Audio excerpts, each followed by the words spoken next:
Hi viewers, welcome to my channel. ఈ వీడియోలో మనం మెయిన్గా మాట్లాడబోయే విషయం ఏంటంటే డైరెక్టర్ ఆర్జీవి అంటే రామ్ గోపాల్ వర్మ ఎవరైతే ఉన్నారో ఆయన మీద ఈరోజు కేసు అయితే నమోదైంది. అసలు మెయిన్ పూర్తి వివరాల్లోకి వెళ్తే గతంలో ఏదైతే ఈ ఆర్జీవి అనే రామ్ గోపాల్ వర్మ అనే డైరెక్టర్ ఎవరైతే ఉన్నారో సినీ డైరెక్టర్, ఈయన జగన్మోహన్ రెడ్డి హయాంలో ఉండేటప్పుడు ఇతను జగన్మోహన్ రెడ్డికి సపోర్ట్ చేయడమే కాకుండా దాదాపుగా 3 సినిమాల వరకు కూడా తీయడం జరిగింది 5 ఏళ్లలో. అయితే దానికి ఫైనాన్సర్లు అంటే నిర్మాతలు కూడా వైఎస్ఆర్సీపీ పార్టీకి చెందిన వాళ్ళే. మెయిన్గా చూసుకుంటే అమ్మ రాజ్యంలో కడప బిడ్డలు, రెండోది వచ్చేటప్పటికి లక్ష్మీ ఎన్టీఆర్, మూడోది వచ్చేటప్పటికి వ్యూహం అని చెప్పి ఇలా 3 సినిమాలు తీయడం జరిగింది. ఇవన్నీ కూడా మెయిన్ టార్గెటెడ్గా చంద్రబాబు నాయుడు, నారా లోకేష్, ఆ తర్వాత పవన్ కళ్యాణ్, వీళ్ళ ముగ్గురిని పాయింట్ ఆఫ్ వ్యూ చేస్తూ ఆ పర్టికులర్ సినిమాలో ఆ సినిమా సన్నివేశానికి తగ్గట్టుగా వాళ్ళని చిత్రీకరించడం జరిగింది. అయితే ఇక్కడ మెయిన్గా చూసుకుంటే ఈ సినిమాలు ఏవైతే తీసిందే కాక ఆర్జీవి జగన్మోహన్ రెడ్డికి సపోర్ట్ చేయడమే కాకుండా తన సోషల్ మీడియా, వ్యక్తిగత సోషల్ మీడియాలో ఏదైతే గతంలో ఈ సినిమాల సందర్భంగా కానీ కొన్ని వీడియోలు కానీ కొన్ని మార్ఫింగ్ ఫొటోసే కానీ కొన్ని స్టేట్మెంట్సే కానీ తన వ్యక్తిగత సోషల్ మీడియా ఏదైతే ఉందో అంటే తన అఫీషియల్ ట్విట్టర్ అకౌంట్ ఏదైతే ఉందో దాంట్లో పోస్టులు పెట్టడం జరిగింది.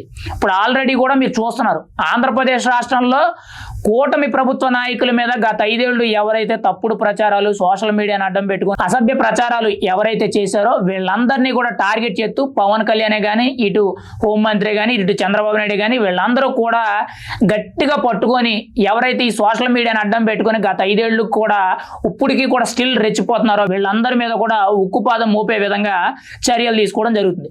దొరికిన వాళ్ళు దొరికినట్టు అరెస్ట్ చేయడం, వాళ్ళు తక్కువగా ఏదో పైపైన చేశారు అనుకుంటే వాళ్ళకి 41A నోటీసులు ఇవ్వడం, లేదు వాళ్ళు మితిమీరినట్టు చేశారు, ఖచ్చితంగా ప్రూఫ్లన్నీ ఆధారాలు గట్టిగా ఉన్నాయని అంటే వాళ్ళ మీద కొన్ని సెక్షన్లు అనేవి నోట్ చేసి వాళ్ళ మీద 3rd డిగ్రీ అసలు ఒక రకంగా ఉంది. అంటే జీవితంలో మళ్ళీ ఎప్పుడూ కూడా ఆ టైప్ ఆఫ్ ధోరణిలోకి రాకూడదు, ఆ టైప్ ఆఫ్ జోనర్లో అడుగుపెట్టి మళ్ళీ ఎదుటి వాళ్ళని బాధ పెట్టకూడదు అనే ఉద్దేశంతోనే చాలా స్ట్రాంగ్గా ట్రీట్మెంట్ ఇస్తున్నారని మనకు అర్థమవుతుంది.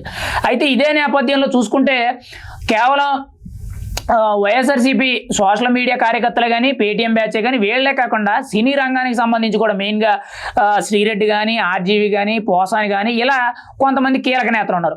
అందులో భాగంగా చూసుకుంటే ఈరోజు తాజాగా ఆర్జీవిపై ఒక టీడీపీ కార్యకర్త, మద్దిపాడు గ్రామానికి చెందిన ఒక టీడీపీ కార్యకర్త అయితే చంద్రబాబు నాయుడు మీద గతంలో ఇలాంటి తప్పుడు రాతలు రాశాడు, ఇలాంటి తప్పుడు వ్యాఖ్యలు చేశాడు, లక్ష్మీ ఎన్టీఆర్ సినిమాలో భాగంగా కానీ లేదనంటే వ్యూహం సినిమాలో భాగంగా కానీ చంద్రబాబు నాయుడిని, నారా లోకేష్ని బాగా అవమానిస్తూ ఇలాంటి కీలక వ్యాఖ్యలు చేయడం జరిగింది అనేటట్టు ఒక టీడీపీ కార్యకర్త అయితే మాత్రం ఆర్జీవి మీద కేసు పెట్టడం జరిగింది. ఇప్పుడు ఆర్జీవిని అరెస్ట్ చేయడానికి రంగంలో దిగుతున్నారు పోలీసులు. మరి ఎక్కడున్నాడు, ముంబైలో ఉన్నాడా లేదా హైదరాబాద్లో ఉన్నాడా అనేది మనకైతే సమాచారం తెలియదు. కానీ ఖచ్చితంగా 2-3 రోజుల్లోనే ఆర్జీవిని అరెస్ట్ చేసి జైలుకు తీసుకువెళ్ళే అవకాశం అయితే తెలుస్తుంది. ఎందుకంటే ఖచ్చితంగా వదలరు, అందులో డౌటే లేదు. ఎందుకంటే తను ఒక సినిమా డైరెక్టర్ అన్నాడు, ఒక ప్రొఫెషన్ పరంగా చాలా ఒక హై వాల్యూలో ఉండే డైరెక్టర్ అతను. తాను జగన్మోహన్ రెడ్డికి సపోర్ట్ చేసినట్టు ఉండాలి, తాను సినిమా తీసినట్టు ఉండాలి. అంతే తప్పితే పవన్ కళ్యాణ్ని, నారా లోకేష్ని, చంద్రబాబు నాయుడిని కొన్ని ఫేస్ మార్ఫింగ్ అంటే వాళ్ళు ఏదో ఒక పంజాబీ డ్రెస్ వేసుకునేటట్టు వాళ్ళ హెడ్ మార్ఫింగ్ ఉంటాయి కదా, వాళ్ళు ఒక ఆడవాళ్ళలాగా వాళ్ళని డిజైన్ చేస్తున్నట్టు ఒక పోస్టు తన అఫీషియల్ ట్విట్టర్ అకౌంట్లోనే పెట్టడం జరిగింది. అయితే ఇలాంటివి ఎన్నో ఉన్నాయి, ఎగ్జాంపుల్కి ఇది చెప్పాను తప్పితే ఇలాంటివి ఎన్నో ఉన్నాయి.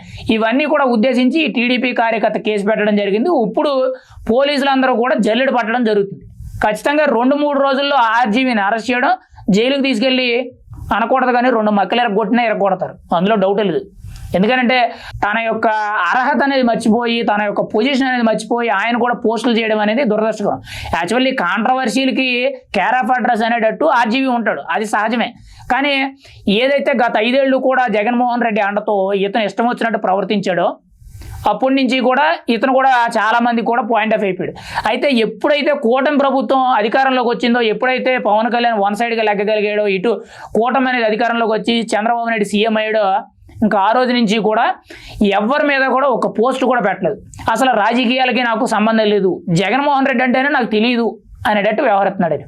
అయితే ఇప్పుడు పాపం పండింది అనుకునేటట్టు ఖచ్చితంగా ఆర్జీవీని అరెస్ట్ చేయడానికి అయితే ఒక టీడీపీ కార్యకర్త అయితే మాత్రం ఖచ్చితంగా కంప్లైంట్ ఇచ్చారు. దాన్ని ఆల్రెడీ నోటీస్ కూడా చేయడం జరిగింది మద్దిపాడు పోలీస్ స్టేషన్లో. ఖచ్చితంగా రేపో మాపో ఆర్జీవీని కూడా అరెస్ట్ చేస్తారు, జైలుకి తీసుకెళ్తారు. మరి జైలు శిక్ష ఎన్ని రోజులు ఉంటుంది లేదా థర్డ్ డిగ్రీ ఎన్ని రోజులు ఉంటుంది అని మనం అయితే చూడాలి.